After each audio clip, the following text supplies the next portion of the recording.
సమగ్ర శిక్ష టీచర్స్ 19,360 మంది ఉన్నారు తెలంగాణలో.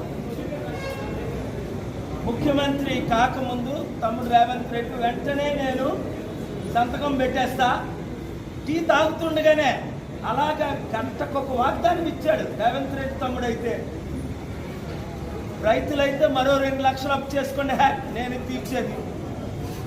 ఆయనకన్నీ తెలుసు, తీర్చలేనని తెలుసు, అబద్ధం ఆడుతున్నాడని తెలుసు, మోసం చేస్తున్నాడని తెలుసు, అందరికీ చెవులు పెడుతున్నాడని తెలుసు. మేము అబద్ధాలు ఆడితేనే ప్రజలు మాకు ఓట్లేస్తారని ఆయన అన్నాడు. కానీ ఆయన అబద్ధాలు ఆపలేదు, మీరు వాళ్ళని నమ్మడం మానలేదు.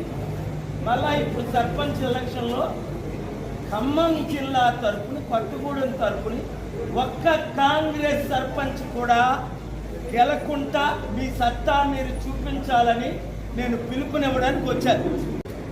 వాళ్ళ ఊర్లో పెళ్ళి అయితే మమ్మల్ని పిలుస్తాడండి, మా ఊర్లో పెళ్ళి అయితే మా ఇంటికి వస్తాడండి, 5,000 10,000 ఇస్తాడండి అని మొత్తం మీ జీవితాలన్నీ అమ్ముడు తాకట్టు పెట్టుకుంటారా?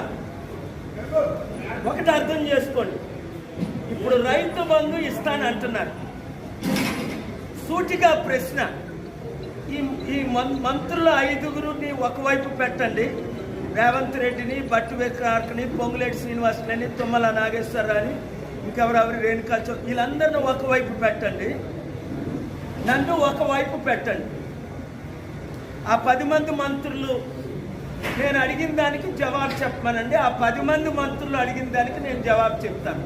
లైవ్ డిబేట్ పెట్టండి. ప్రతి ప్రశ్నకు, నేను అడిగే ప్రశ్నకు వారు జవాబు చెప్పాలి. ఎందుకంటే వారిచ్చిన 6 వాగ్దానాల్లో ఏవి నెరవేర్చారు? రైతు బంధు మేము చెల్లిస్తున్నాం అన్నారు. కనీసం కేసీఆర్ టైంలో అయితే ఇదిగో 6 నెలలకు 5,000, సంవత్సరానికి 10,000 అని ఆయన దారుణంగా 7 లక్షల కోట్లు అప్పు చేసేనా ఆ రైతు బంధు టైంకి ఆయన వేసేసేవాడు. వీళ్ళకి అప్పు పుట్టట్లేదు,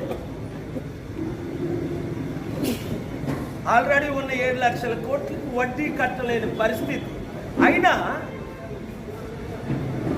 లోక్సత్తా ప్రెసిడెంట్, ఆయన పేరేది మర్చిపోయాం, జయప్రకాష్ నారాయణ, ఆయన మాట అంటాడు, మాటికి పెద్ద ఆయన, అప్పు చేసి పప్పు కూడని.